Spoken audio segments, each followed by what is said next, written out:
E aí a gente vai cair num ponto em que o governo está pensando em tirar uma parcela dos impostos da gasolina para tentar ajudar no final do custo na bomba lá para o consumidor, né? Então a Petrobras, ela tem sim o seu custo, a sua parcela de custo, mas tem muita coisa agregada ao longo do tempo, né? Então a gente tem o distribuidor, a gente tem a parte de refino. Então o Brasil ele é produtor de petróleo, mas ele não consegue fazer o refino do petróleo suficiente para aquilo que ele produz. Então nós somos o 8º maior produtor, o 9º maior consumidor, e a gente não consegue refinar tudo aquilo que a gente precisa. Então o dólar, quando ele sobe, ele encarece um pouquinho o preço do combustível naquela parcela em que a gente precisa mandar para fora para refinar e para depois recomprar ele lá de fora, né? Então a gente acaba trazendo um combustível mais caro para o Brasil. Chega mais, que a conversa tá formada. Aqui, a pauta da semana vira bate-papo afiado com convidados que têm o que dizer. Informação, opinião e aquele ponto de vista que não apareceu no feed. Conversa formada. O que tá em pauta, tá em conversa. Olá, está iniciando o nosso podcast Conversa Formada, nosso primeiro episódio desse projeto aqui desenvolvido nos estúdios da Rádio Unoesc FM, no campus da Unoesc de Joaçaba. Eu sou o professor Paulo, coordenador do curso de Publicidade e Propaganda. E nesse projeto está comigo aqui o meu parceiro, o professor Alex. Tudo bem, Alex? Tranquilo, tranquilo. Estamos iniciando aí, então, o Conversa Formada, mais um produto da Rádio Unoesc FM em parceria com o marketing, um produto institucional que vem trazer aí muita informação para todos os ouvintes da rádio, assim como todos aqueles que acompanham os canais de notícia da nossa Unoesc. Então, como o professor Alex falou, a gente está no ar tanto no YouTube, da Unoesc Oficial, como no Spotify e também na Rádio Unoesc. Toda semana, toda quinta-feira, a gente estreia um episódio novo, trazendo aqui 2 entrevistados, 2 especialistas em assuntos variados. E o episódio de hoje a gente vai falar sobre as guerras que estão acontecendo do outro lado do globo. A gente está localizado aqui na região oeste de Santa Catarina e a gente quer entender um pouquinho com os especialistas que a gente trouxe hoje aqui como as guerras que estão longe de nós podem afetar a nossa vida, o nosso dia a dia. Então a gente observa que a gente tem 2 guerras aí, basicamente acontecendo, né? Uma que já dura 4 anos entre a Rússia e a Ucrânia, né, que a gente vai entender um pouquinho sobre esse processo e como o que está acontecendo lá afeta a nossa vida aqui, e principalmente uma guerra aí que já está há 3 meses acontecendo, que foi o ataque dos Estados Unidos contra o Irã e também do Israel, né, Estados Unidos e Israel contra o Irã, que principalmente, entre outros problemas, aí está causando um problema lá no Estreito de Hormuz e causando uma alta do petróleo. Então, sobre todo esse contexto das guerras e como afeta a nossa vida aqui no oeste de Santa Catarina, a gente vai estar conversando hoje com um episódio que a gente chama de Guerra, Petróleo e Inflação, porque o mundo em conflito pesa no seu bolso.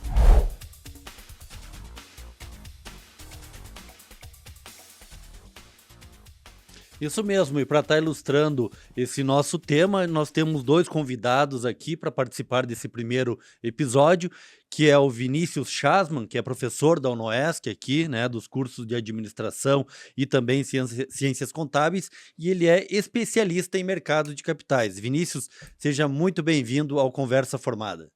Olá, tudo bem? Estamos aqui então para discutir um pouquinho sobre o que vem acontecendo, principalmente eu acho que os efeitos que trazem para o Brasil e também os desdobramentos que a guerra pode trazer futuramente. Também temos conosco o Rosnei Alberto Soder, que é diretor superintendente da Comper Campus, e ele é egresso também aqui do nosso curso de agronomia e também de administração. Seja muito bem-vindo, Rosnei. Obrigado. Olá, Alex. Olá, Paulo. É uma satisfação estar retornando aqui ao Unoesc, né? E espero contribuir aí com o tema que impacta direto, principalmente na área que a gente trabalha aí no agronegócio, tem um peso muito forte a guerra que está acontecendo. Sem dúvida, e como foi falado pelo professor Paulo, né, o tema desse nosso programa são os impactos que esses conflitos lá no Oriente Médio têm gerado aqui no extremo oeste de Santa Catarina, no meio oeste e também no extremo oeste, por que não, né? Vivemos do agronegócio aqui. E aí eu começo perguntando para vocês assim, o que está acontecendo lá, ele realmente influencia no cotidiano dos nossos métodos de produção, nos nossos métodos de escoamento dos nossos produtos? Ele tem um efeito direto, sim, porque, entre outras questões, né, relacionadas principalmente ao agro, o petróleo, né, você tem lá pelo menos 30% do petróleo do mundo sai de lá, então acontece uma guerra lá, mesmo que num primeiro momento esse escoamento não sofra tanto efeito, que não é o que aconteceu, né, que realmente o efeito... Foi fechado, né? O Hormuz foi fechado, então tem um problema muito forte. E também a gente tem uma pressão muito forte relacionada aos fertilizantes, né? Aquela região, né, Oriente Médio, produz muito fósforo e muita ureia, né? Tanto é que a gente viu a ureia quase dobrar de preço, né? Então, além... A ureia que a Cooper Campus usa vem importada daquela região? praticamente todo o nitrogênio que é usado no Brasil, ou daquela região, ou de outra região fora do país, ele vem. Então, a gente tem hoje praticamente todo o fertilizante que é usado dentro do Brasil, ele é importado. Então, você imagina o impacto que isso gera.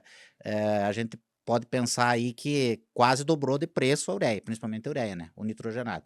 E é um dos fertilizantes que, para milho e trigo, né, é muito usado, tem um peso muito forte, né? Usado muito. Então, além de toda a questão do petróleo, toda a questão do combustível que a gente viu subir, ainda na agropecuária em si, na agricultura, a gente tem essa questão do fertilizante que encareceu muito. Então a guerra tem dois problemas: o petróleo e o problema do fertilizante, que vem daquela região. Então, falando a grosso modo, o cidadão que vai na padaria e um pão francês está mais caro é por causa da guerra no Oriente Médio?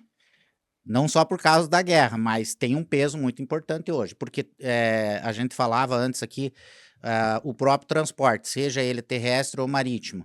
A gente tem lá um exemplo que na Cooper Campus a gente faz algumas importações, a gente importa lá um container de pneu. O frete desse container depois da guerra, ele mais que dobrou. Pelo risco do negócio, ele acaba subindo o preço. Então, automaticamente, de alguma forma, ou no pãozinho, ou na água mineral, ou em qualquer produto ou supermercado, vai ter esse reflexo, muito relacionado à questão de frete. Subiu o óleo diesel, hoje o óleo diesel representa a maior fatia de custo no transporte.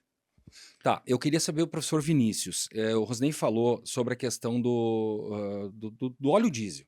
E a gente vê na mídia que o Estreito de Hormuz, nós estamos gravando esse programa, estamos indo ao ar com esse programa na primeira semana de maio de 2026. É importante falar isso porque a guerra nos Estados Unidos, a dos Estados Unidos contra o Irã, que está causando um conflito lá nesse Estreito de Hormuz, e por isso o combustível vem ficando mais caro. Eu queria que você explicasse isso.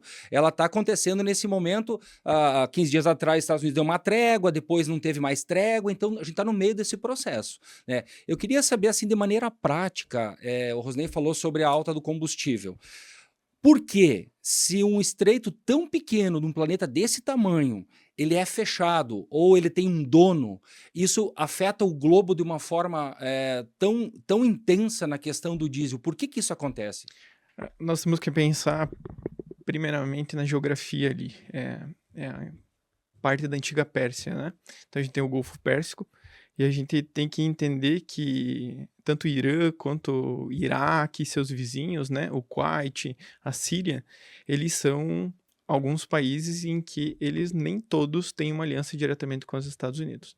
Por esse ponto, a gente tem que começar a entender que a guerra no Irã, ela não necessariamente tem a ver só com o petróleo, porque os Estados Unidos atacou o Irã com a justificativa, né, que eles põem na mídia, né? Isso que sai nos noticiários, né? Que eles não podem ter o programa nuclear em mãos, né? Quando a gente pensa em armas nucleares, a gente tem que pensar nas bombas atômicas e também nos mísseis balísticos, em que eles conseguem atingir 2 a 3 mil quilômetros facilmente. Tem os dados, às vezes, que a gente vê, né, no noticiário. Muitos navios de guerra dos Estados Unidos, eles se afastaram do Irã durante esse período da guerra, para que o Irã não simplesmente ataque um navio deles, destrua, e isso tem um efeito midiático muito grande. Então causa tanto algo ruim para o Trump dentro dos Estados Unidos, sim, como perante ao mundo, né? É questão financeira e de imagem também, né? Isso. E aí, quando a gente pensa naquela parte da população, da parte geográfica lá, o Kuwait, o Irã, o Iraque, eles são eles estão entre os 10 maiores detentores de reservas de petróleo no mundo. Então você tem muito petróleo concentrado numa única região. Mas o Brasil não produz petróleo? O Brasil produz, só que o que acontece? Por lá tem muito petróleo, eles detêm bastante, eles têm a OPEP lá, né? Que ontem saiu, os Emirados Árabes, não, a Arábia Saudita, desculpa, saiu da OPEP.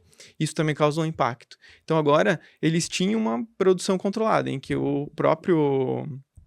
a OPEP controlava o quanto que era produzido. Então se tinha uma oferta controlada. Agora a Arábia Saudita vai produzir à vontade e isso pode ter um choque de petróleo e ter mais petróleo no mercado do que se tinha antes.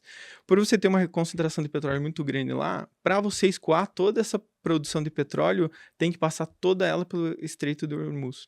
E não tem outro lugar. Sim. Então a Arábia Saudita tem um gasoduto lá que vai por terra de um lado para o outro até o Estreito no Egito, que aí faz a ligação com a Europa. Só que até você escoar toda esta produção por ali é um pouco assim demorado e então eles necessitam majoritariamente do estreito, né? Então não tem. E os navios, eles não passam por ali não só por medo, mas é porque eles têm um problema com os seguros, né? Então se o navio não está segurado, a partir do momento em que um navio enfrenta a guerra, ele pode ser que o seguro dele deixe de existir por esse motivo. Muito então, risco. O risco aumenta, a resseguradora vai aumentar o preço daquele seguro, então tem que ter um novo contrato, né? Então eles têm uma cautela para passar também por ali. Rosnei, e quando o mundo, né, falando aí de Estados Unidos, Israel e Irã, né, entra em conflito, o produtor rural, ele se beneficia com isso ou ele também paga a conta através das questões que você falou aí referente aos insumos? Nessa guerra específica, está pagando a conta. E caro. Né? Se você pensar que eu falei aqui que o óleo diesel ele representa a maior fatia do custo variável do caminhão, na lavoura ele tem um peso muito, muito alto. Hoje, para colher 1 hectare de soja, gastava-se só em óleo diesel na faixa de R$80. Hoje, esse custo foi para 100 a 110 reais só de óleo diesel, porque é automático, né? 20, 30% de aumento na bomba, e a gente viu um aumento muito alto dos fertilizantes, né? Então, hoje, para o produtor rural, essa guerra, ela está sendo muito maléfica, digamos assim. Nós temos sofrido muito, perdendo muita renda para o produtor rural em função disso. É porque assim, teve, inclusive esses dias o dólar andou baixando, né? E aí a gente pensa, que é leigo no assunto, baixou o dólar, quem sabe na importação o produtor rural acaba ganhando em algumas coisas, como no caso do fertilizante. Então não é essa a matemática. Mas o produto também, né? Ele acaba ganhando, claro. Por exemplo, nós tínhamos uma ureia de $400, $450 para importar ou para comprar lá na origem, lá na mina, $1 de 5,30. Sim. Né? Hoje nós temos uma ureia $800 com $1 de 5, de 4,90. Enfim, o dólar baixou. Só que o reflexo do valor da mercadoria, do fertilizante no mercado internacional, ele simplesmente explodiu. Né? E lá atrás, quando foi a guerra entre a Rússia e a Ucrânia, o produtor foi beneficiado. Nós vivemos aí 2 anos dos melhores preços de milho e trigo que teve. Eu faz aí quase 30 anos que eu estou no mercado, foi os 2 anos que mais se rentabilizou a lavoura de milho e trigo em função da guerra. Por quê? Porque Ucrânia e Rússia são grandes produtores de milho e trigo. Então, assim, costumo dizer, não é nem o medo de faltar produto, porque uma hora ou outra eu sempre digo assim, o produto vai ter, como fertilizante agora. Vai faltar fertilizante? Vai faltar óleo diesel? Eu sempre falei que não. O que existe uma precificação diferente, né? E aí entra um risco geográfico de você não poder, na época, tirar o trigo, tirar o milho de lá, e isso jogou as cotações lá em cima. Então, naquela época, os produtores de milho e trigo foram muito beneficiados, mas hoje, em regra geral, não só o produtor, como nós, consumidores, a cadeia inteira, ela está muito prejudicada pela guerra dos Estados Unidos e do Irã. Então, a grande despesa hoje dos produtores, de uma forma geral, é transporte. É isso, é esse o problema. O transporte hoje ele é o custo alto para a cooperativa, que nós estamos carregando a mercadoria, nós temos aí, durante a safra, nós temos que escoar quase 20% da safra por uma questão logística de Sim. espaço. Então, esse custo logístico hoje é da cooperativa, que é onde está impactando. E o produtor teve um custo muito alto de colheita, né? O óleo diesel, que é nesse momento mais caro, né? Ele saiu de um patamar na faixa aí de 5,50, chegou a valer quase R$8 o litro, ou até mais que R$8 o litro. E esse é vamos dizer assim, o insumo mais demandado nesse momento para fazer a colheita, né? É o óleo diesel. E aí, num segundo momento, quando você vai pensar em muitos produtores já estão comprando fertilizante para a próxima safra, porque você tem todo um tempo de fazer logística, e aí, num segundo momento, o produtor está sendo muito prejudicado na compra de fertilizantes. E aí tem ainda a questão do transporte, completando, que nós estávamos falando até, inclusive, no intervalo, é que todo o oeste de Santa Catarina, a grande produção do agronegócio, claro, tem várias situações, mas é carne. E de Campos Novos, onde você atua, para o litoral, é grão. E esse grão, o transporte que vai, o que vai ser exportado, por exemplo, ele vai via rodoviária, porque não tem via ferroviária outra forma de levar esse produto. Então, desde o processo da colheita até o processo de mandar para outro lugar, envolve, no fim das contas, o grande problema é o óleo diesel, e que entra no que o professor falou também do Estreito de Hormuz. Então, é aí que está a ferida da coisa. Hoje todo o escoamento, seja ele de carne que sai lá da região oeste ou do meio oeste onde nós estamos, que é grãos que vai para o porto, você tem um movimento enorme. Aí esse óleo, enfim, o diesel que subiu, ele está direto no custo frete hoje entre 25% e 30% mais caro. E aí encareceu o frete rodoviário, encareceu o frete marítimo pela questão de seguro, né? Pela questão de diminuição de navios também, né? Muitos navios acabam não tendo o tempo necessário para circular, então diminuiu a quantidade de navios, e toda essa questão de seguro, toda essa questão de risco, ela jogou os fretes, tanto rodoviário como marítimo, lá em cima. Fazer mais uma pergunta antes de nós ir para os intervalos, fazer para o professor Vinícius. A questão do mercado financeiro internacional, ele reage ao risco real ou, de certa forma, ele amplifica um pouco todos os acontecimentos aí para ganhar com a questão da volatilidade? É uma questão interessante, porque a gente tem que pensar que o mercado financeiro sempre prevê as coisas muito tempo antes. Perfeito. Então, quando a gente pensar em que o mercado financeiro ganhou, eles já tinham pensado na guerra e na possibilidade desta guerra muito tempo antes. Porque, se você lembrar um tempo atrás, teve um confronto entre Israel e o Irã que durou 12 dias, né? A Guerra dos 12 Dias. Então, já se tinha tensões ali já. Então, se a gente olhar mais para trás, em 2024 nós também tivemos confrontos. Então, é uma região em que todo o mercado já olhava com os olhos que algum conflito maior iria acontecer. Então, o mercado já previa isso há muito tempo. Então, quem ganhou, ganhou e já realizou seus lucros, ou já realizou boa parte dos seus lucros, claro. Muitas fundos, investidores, eles também montam posições para um tempo maior, né? Para um longo prazo. Então, às vezes, a gente tem ainda investidores que vão ganhar muito lá na frente, de repente até depois com o fim da guerra, ou de repente com os acordos que forem feitos, né?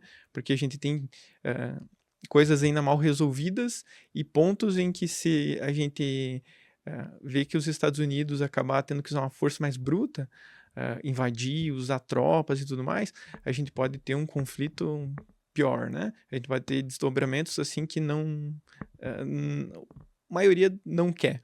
Mas os Estados Unidos não podem entrar lá e não resolver a situação, porque senão ele perde credibilidade não só interna, como ali na região e dos seus aliados. Foi o que ele fez com o Afeganistão, que ficou tanto tempo lá, e quando saiu, no fim das contas, saiu de uma maneira atrapalhada até, né? E isso gera a guerra civil, né? Que a gente tem também na Síria uma guerra civil muito grande, e a gente vê que isso prejudica a população, né? Porque a guerra civil ela vai acontecendo, ninguém vai lá e para, ninguém acaba com a guerra civil de uma hora para outra, porque é uma guerra um pouco diferente dessa.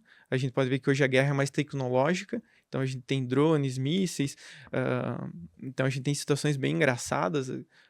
Alguns acontecimentos que tiveram de explosões de plataformas e navios foi porque 2 cidadãos foram num bote a remo e grudaram uma granada então não foi nada tão tecnológico. Nós temos os drones na ponta tecnológica e nós temos ainda a parte mais rudimentar da guerra, né? Sim. Então é uma disparidade muito grande do que vem acontecendo. Beleza, no episódio de hoje do nosso podcast Conversa Formada, nós estamos falando sobre guerra, petróleo e inflação, porque o mundo em conflito pesa no seu bolso. A gente vai fazer um rápido intervalo, mas é rápido mesmo, e a gente já volta.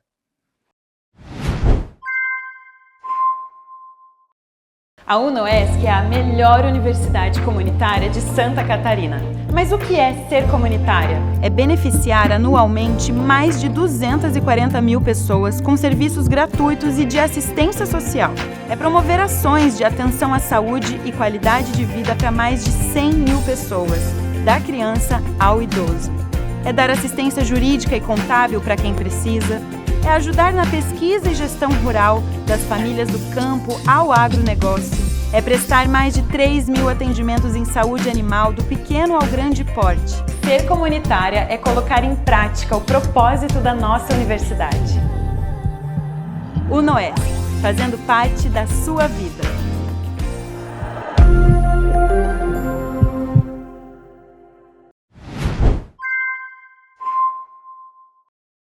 Olá, estamos de volta com o nosso podcast Conversa Formada e no episódio de hoje a gente está falando sobre guerra, petróleo e inflação, porque o mundo em conflito pesa no seu bolso. Isso mesmo, os nossos convidados de hoje são o professor Vinícius Chasman, que é professor aqui do curso de Administração e Ciências Contábeis da UNOESC, e também especialista em mercados capitais, e também o Rosnei Alberto Soder, que é diretor superintendente da Cooper Campus, e também é egresso também dos nossos cursos de Administração e Agronomia. E retornamos para esse segundo bloco com a seguinte pergunta, né? Quem sofre mais, Rosnei, com essa guerra que está acontecendo lá no Oriente Médio? O grande produtor ou o pequeno produtor? Vai sofrer o produtor que não tiver preparado.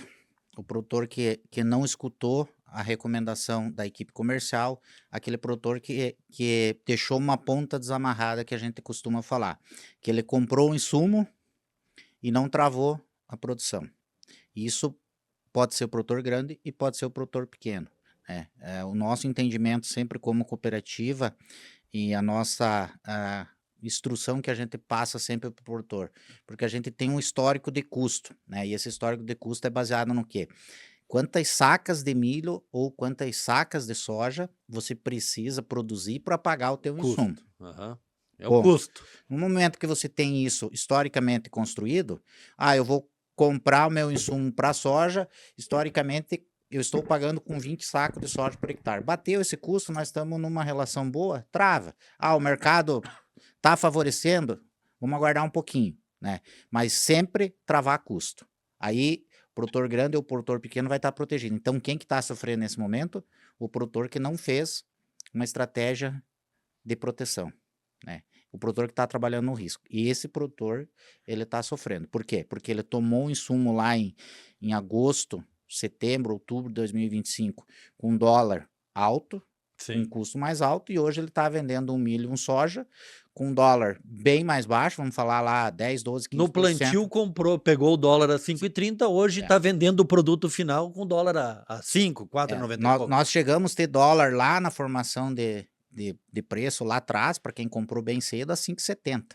5,70. Então, assim, nós estamos falando de uma diferença bem considerável. Então, quem não fez essa proteção, quem não construiu uma estratégia de proteção, seja ele pequeno, médio ou grande, ele está sofrendo. E no fim das contas, isso é repassado para o consumidor final sempre. E a pessoa comum, entre aspas, que vai no supermercado, acaba encontrando os produtos mais caros em função disso. E no primeiro bloco, a gente estava falando aqui que a grande causa, o grande problema que existe, a guerra lá do outro lado do mundo, influenciar a vida nossa aqui no oeste de Santa Catarina, é o transporte. E principalmente, né, professor, o Estreito de Hormuz, onde que trava uma pequena região, a saída do petróleo de lá acaba encarecendo as coisas aqui. Eu estava vendo uma reportagem, inclusive, que o mercado projeta aí o preço por barril em mais de $100, $120 o barril. E eu queria saber, a gente tem visto na imprensa que o governo brasileiro vem com algumas políticas públicas para tentar segurar o preço do diesel para que não estoure no consumidor final. No teu ponto de vista, é o suficiente que o governo está fazendo hoje ou não? Você acha que ainda tem outros mecanismos que a gente poderia estar se usando e o governo está se usando para salvar e segurar o preço da alta do diesel? Eu acho que dentro da pergunta anterior, a gente acho que o que mais vai sofrer no final vai ser o consumidor, né? Porque o produtor vai ter um custo maior, o distribuidor vai ter um custo maior, então todo mundo no final vai repassar o aumento para o consumidor, né? E a gente tem essas políticas hoje de combustível, né? Ela mudou recentemente, então a política de combustíveis da Petrobras ela era um pouco mais, vamos dizer assim, solta, ela tinha influência muito significativa da flutuação do preço internacional, porque os preços internacionais influenciavam diretamente o custo e hoje já não. Então se mudou-se um pouco essa política para que não tivesse esse impacto tão grande.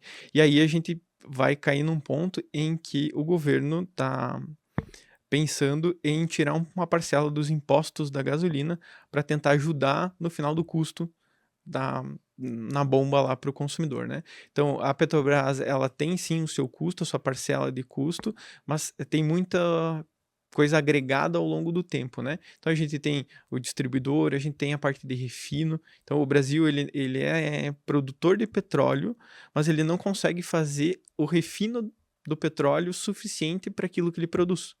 Então nós somos o 8º maior produtor, o 9º maior consumidor, e a gente não consegue refinar tudo aquilo que a gente precisa. Então, o dólar, quando ele sobe, ele encarece um pouquinho o preço do combustível naquela parcela em que a gente precisa mandar para fora para refinar e para depois recomprar ele lá de fora, né? Então a gente acaba trazendo um combustível mais caro para o Brasil. Então eu quero uma outra pergunta que é uma dúvida que todo mundo tem. Vamos lá, nós estamos em guerra hoje no planeta há pouco tempo, lá no Estreito de Hormuz, que está causando esse problema, a questão lá da Rússia com a Ucrânia também, e tudo envolve a questão do combustível, então o combustível fica mais caro. Então vamos supor que amanhã acabe essas duas guerras, a gasolina vai ficar mais barata? Não. Ué, mas como assim? Mas Que, como assim? Então não faz sentido. né, vamos dizer assim, as coisas elas tendem a subir muito rápido, principalmente nesses casos, né? O choque do petróleo, hoje dia 29, ele está subindo em torno, até antes da gravação aqui, que era 3 horas, né? Ele estava subindo quase 7%. Então ele já estava em R$111. Então, ele tem uma flutuação um pouco, né, o Brent, que é o petróleo bruto, né, ele então estava subindo em torno de 7%. Então, a tendência ele é continuar subindo até terminar a guerra. Terminou a guerra, não necessariamente ele vai cair imediatamente. A gente tem que ver os desdobramentos, se o estreito vai ser totalmente, né, liberado, se os Estados Unidos vai ser, vamos dizer assim, o grande vencedor da guerra, porque um dos problemas no Irã, se a gente falar agora um pouquinho do Irã, é que ele tem um governo muito enraizado. Então foi morto um dos líderes, só que já tem um sucessor. Sim. Então não é focado... Que é o próprio filho, não é? Isso. Filho. Não é algo tão focado que nem na Rússia, porque na Rússia nós só temos a figura do Vladimir, Sim. né? O Vladimir Putin, se ele, vamos dizer, vir a falecer, né? Há um outro sucessor, mas de repente muito diferente dele. Lá não. Eles continuam com a mesma parte do governo ativo, só troca a figurinha que está exposta ali, né, que é o grande, vamos dizer assim, líder do povo lá, né. Então, se eles conseguirem destituir todo o governo atual, tem um desdobramento. Se mudar de governo, né, aí pode acontecer algo que nem ali na Venezuela, em que a nova presidente lá, ela tá com políticas bem mais abertas à negociação com os Estados Unidos, e aí isso vem, de repente, trazer um choque do petróleo para baixo, e aí com o tempo os preços vão se reajustar. Não vem de imediato, mas as coisas vão descendo um pouquinho mais devagar. Mas até hoje nunca vi na história do Brasil, pelo menos, tu dizer assim, a gasolina ficou mais barata, o diesel ficou mais barato, não é, Rosnei? Lá no transporte de grãos, nunca. O transporte baixou. O efeito, o medo, o efeito de proteção que o mercado tem que fazer quando acontece esse tipo de evento no planeta, ele é muito forte. Então, naturalmente, a velocidade com que o barril do petróleo subiu impressiona, né? Você pensar que nós dormimos com um petróleo de $80 o barril, talvez até um pouquinho menos, e acordamos com um petróleo acima de 100. Nós estava jantando lá, o petróleo saiu de 80 e foi para 100. Difícil de nós imaginar que ele vai sair lá de $110 e voltar para 80 num período de 30, 40, 60 dias, a coisa tem que estar muito bem solucionada para ter essa força. Mostrou que tem uma capacidade sim de voltar, né? Quando você desenhou um acordo, chegou a bater de volta na faixa de $90, então assim, ele tem né, em algum momento vai voltar, mas isso, de alguma maneira, podemos falar que ele é um processo muito lento. Vinícius, e diante desses fatos aí que a gente tem comentado durante esse nosso programa, né? Vamos puxar um pouquinho para a questão da economia interna nossa, né? Há risco de fuga de capital, de investimento, né? De países emergentes como o Brasil? E quais as consequências disso, de repente, para um dólar, para uma bolsa de valores? Caso aconteça, né, uma fuga do dinheiro aqui, a gente tem a subida do dólar, né? Então, consequentemente, o dólar vai subir. O que a gente tem visto bastante é que tem vindo um pouquinho de capital para cá, do resto do mundo, porque a gente tem que pensar que essa tensão política, tanto os Estados Unidos, principalmente, quanto lá no Oriente Médio, eles são grandes concentradores de capital, né? Então, os Estados Unidos, a vida toda foi uma reserva de moeda, né? O dólar foi uma reserva muito importante para os países. Então, os países, de um tempo para cá, eles acabaram vendendo um pouco de dólar e comprando ouro. Então, você vai ver os preços do ouro nos últimos 2 anos, assim, subirem de uma forma, assim, exponencial.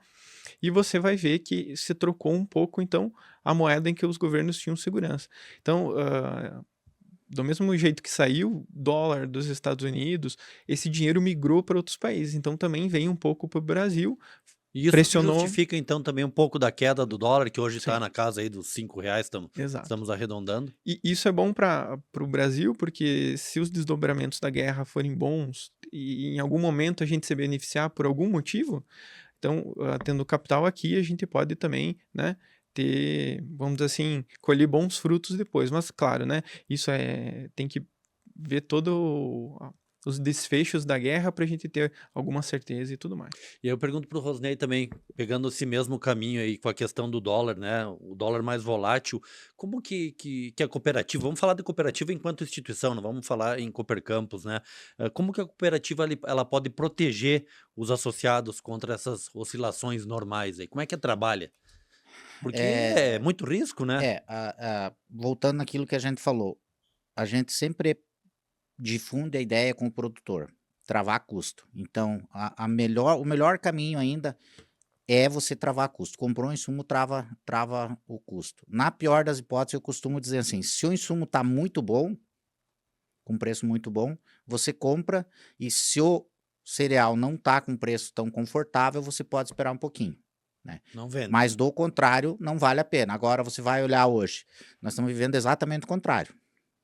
O fertilizante ele tem uma parcela de custo muito grande dentro da implantação de uma lavoura. Ou talvez, isoladamente, é o maior custo da lavoura, de insumo. Então, você tem um fertilizante muito alto e tem um preço de milho e soja, enfim, do cereal muito baixo. Se o produtor fizer uma conta de relação hoje, ou de produção, ou de risco, o produtor ele tem que ter muita coragem para plantar. Porque a conta é negativa. Aquilo que você fala, não fecha, a conta não fecha. Se o produtor for plantar em área arrendada, tiver que plantar arrendo, tem algum investimento, hoje a conta não fecha. Financiamento de maquinário. A conta não fecha. E aí, aliado a tudo isso, nós temos um cenário muito ruim. Por quê? Porque nós temos ainda um juro muito alto. Então você tem vamos dizer assim, a base ou os pilares, né? Um juro caríssimo, preço de insumo alto, e preço do teu produto muito baixo. Nós temos o tripé do negócio hoje, ele está muito desfavorável. Tá, eu queria fazer uma pergunta sobre o futuro. Vamos supor que a guerra se estenda. Nós temos aí a Ucrânia com a Rússia há 4 anos. Só lembrando que quem está hoje é 7 de maio, o programa de estreia, a gente está no dia 7 de maio de 2026, mas às vezes no YouTube, no Spotify, a pessoa fica depois de um tempo vendo e às vezes já se desenrolou a história de maneira diferente. Então é bom situar no tempo quem está nos acompanhando. Digamos que essa guerra entre, principalmente a dos Estados Unidos contra o Irã, que já dura 3 meses, e a gente viu o grande problema do Estreito do Hormuz quando ele é fechado com a passagem de petróleo. Digamos que essa guerra dure 1 ano. 2 anos. E cada vez mais aperte lá o Estreito do Hormuz para passagem de petróleo para o resto do mundo. Eu queria saber de vocês, aqui para a região oeste de Santa Catarina, onde a gente está, quais são as cadeias que vão ser mais impactadas se isso acontecer? É o suíno, é a ave, é grão, é leite? Qual que é a cadeia de produção que vai ser mais impactada se o dólar continuar subindo, se o preço do barril continuar subindo e nós tiver cada vez um diesel mais caro, por exemplo? E eu complemento, Paulinho, porque a pergunta está aberta para os dois. E qual deve ser a postura dos nossos agricultores, enfim, aqui da nossa região? Nós tivemos o nosso evento, o show tecnológico, em final de fevereiro. Então, foi o momento que foi o início forte da guerra. Eu falei para o produtor, se você olhar hoje, não dá para você recomendar a compra de fertilizante hoje, porque a relação de troca é muito ruim. A gente tem lá um histórico que fala que você precisa um saco de soja, um saco 0,2 de soja para comprar um saco de fertilizante, um fertilizante bom. Essa relação estava 1,6, 1,8. Então, matematicamente falando, você não tem como recomendar. De lá para cá só ficou pior. Principalmente porque o preço do cereal caiu, né? Então, assim, Tá, mas ele precisa de fertilizante. ele vai ter que acabar comprando. Ele vai ter que acabar comprando. E essa compra, se a guerra se estender, ela, para o produtor, só vai piorar. Porque aí o custo logístico vai ficar mais em cima da safra, ele vai se tornar mais caro. A importação de matéria-prima, ela vai se tornar mais cara, porque vai concentrar, quanto mais concentrado, mais caro, né? Então, assim, se a guerra permanecer por um longo período, a cadeia como um todo, a agropecuária como um todo, então não interessa todas todos as áreas, os produtos, todas carne, leite, todas as áreas vão sofrer. tudo. Tudo vão sofrer.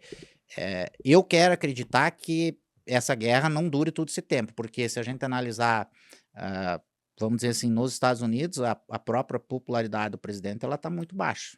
E eu acho que o próprio povo lá sofre com isso, porque eles O custo dessa guerra é altíssimo, né?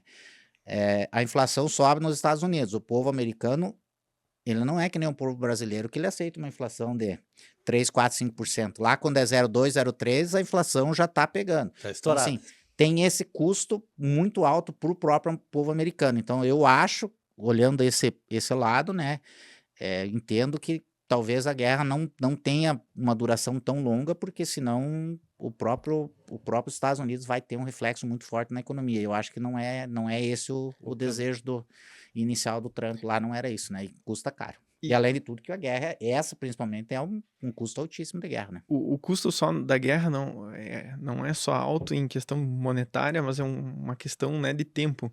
Porque se a gente olhar, os Estados Unidos têm um tempo limitado para que tudo aconteça e o Irã não tem esse problema de tempo. Eles estão lá. Então, eles têm todo o tempo do mundo para que dê certo para eles, né? Mas os Estados Unidos têm uma janela uma janela temporal em que eles precisam que as coisas aconteçam e que o conflito se resolva. Então, para os Estados Unidos também é muito caro. Para vocês terem uma ideia, como é caro para os Estados Unidos, um drone Shahed, que é o drone usado pelo Irã, custa $20 mil.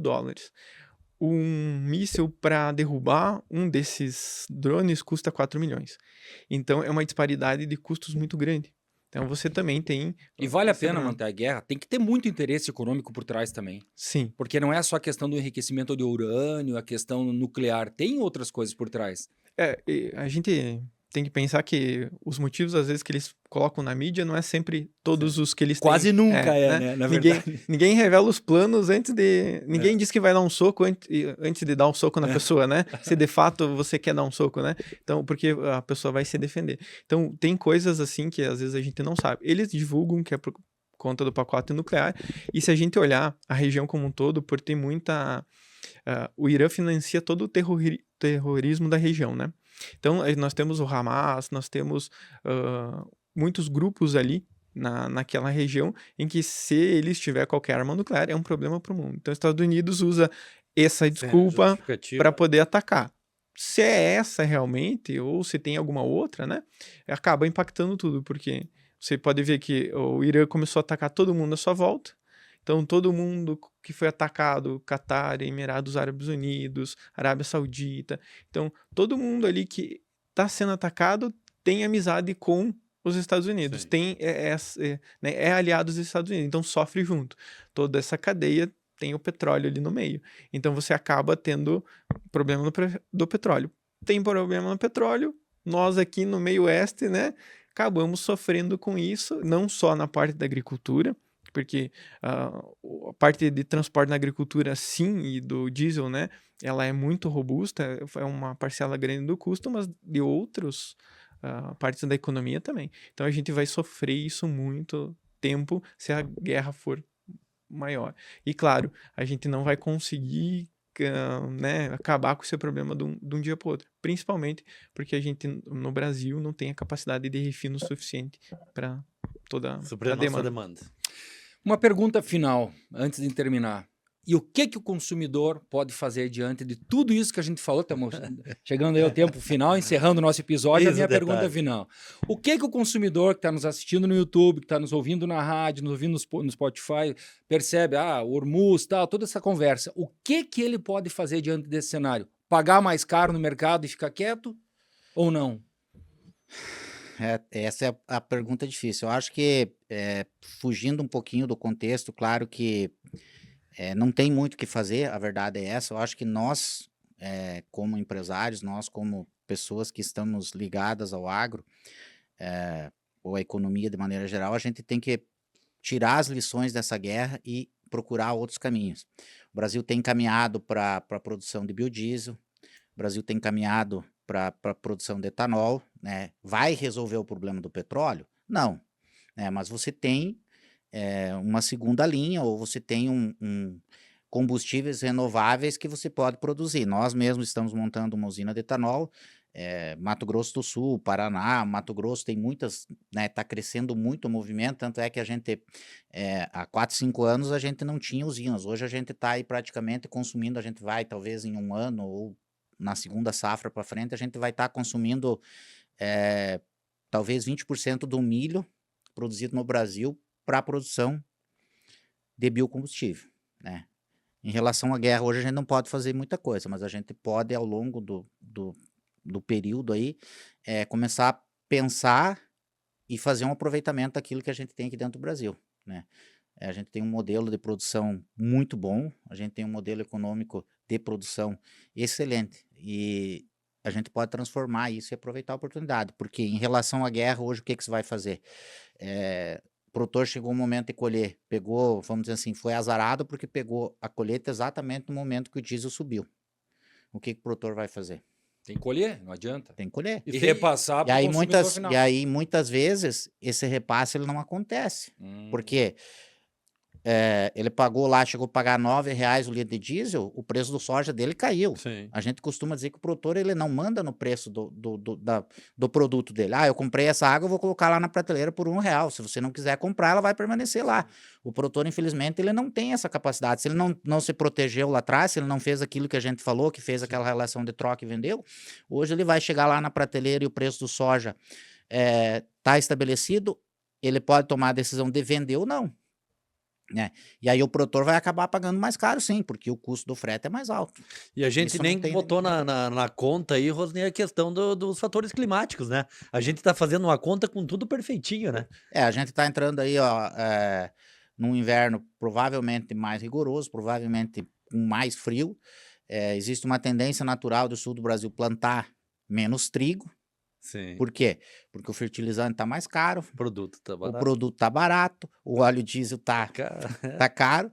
Então, provavelmente, lá no ano que vem, a gente pode ver o pãozinho bem mais Sim. caro na padaria. Por quê? Porque a gente produziu muito menos trigo do que tem capacidade. E aí o produtor tá chegando no momento que ele vai tomar uma decisão de muitas vezes deixar alguma área parada, porque o risco de você plantar ela e você ter prejuízo é muito maior do que você ter um ganho. Então, em algum momento, o produtor vai tomar essa decisão que, infelizmente, não é boa, né? Porque você produz menos, automaticamente, lá na frente, você pode ter menos produto e o consumidor, com certeza, acaba pagando mais caro.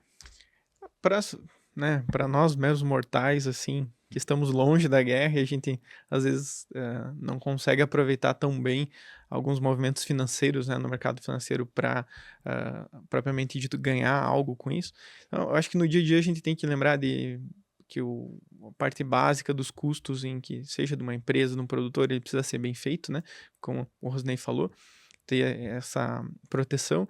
E nós, pessoas, né, não vamos conseguir fugir muito de algumas coisas, porque a gente precisa viver, nós precisamos do combustível para se deslocar, nós não vamos parar, né? Porque nós só vamos acabar aceitando uma boa parte desse custo mais elevado, de um preço maior tanto da gasolina, dos alimentos, e de repente vai acabar diminuindo um pouquinho o nosso poder de compra.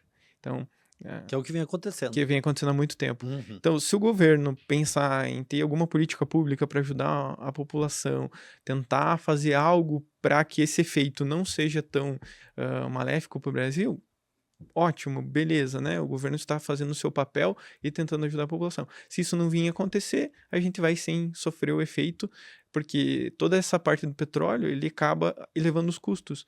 E é um dos principais motivos que gera muita inflação. Então, se você tem toda uma cadeia de custos complicada no Brasil e que depende muito da logística, e o principal fator da logística é o combustível, então você vai ter, né, um aumento da inflação atrelado ao custo muito grande daqui para frente. Então, vamos ter que aceitar algumas coisas. Muito bem, queria agradecer a presença do professor Vinícius, do Rosnei, por tirarem um tempinho na agenda de vocês para estarem conosco na estreia desse podcast Conversa Formada. Hoje a gente falou aí sobre a crise que está acontecendo no Oriente Médio, né? A guerra lá, mas gera uma crise global. Dizer que estou aqui eu, o professor Alex, no podcast Conversa Formada, com episódios inéditos toda quinta-feira às 6 da tarde no YouTube da UNOESC Oficial, na Rádio UNOESC 106.7 FM e também no Spotify. Obrigado pela parceria, Alex. Valeu, Rosnei, valeu, Vinícius, Paulinho também, valeu pela parceria e a gente se encontra no próximo programa. Semana que vem tem mais Conversa Formada com os assuntos que estão em pauta em seu feed. Acompanhe pela Rádio UNOESC FM, YouTube e Spotify, porque o que tá em pauta tá em conversa.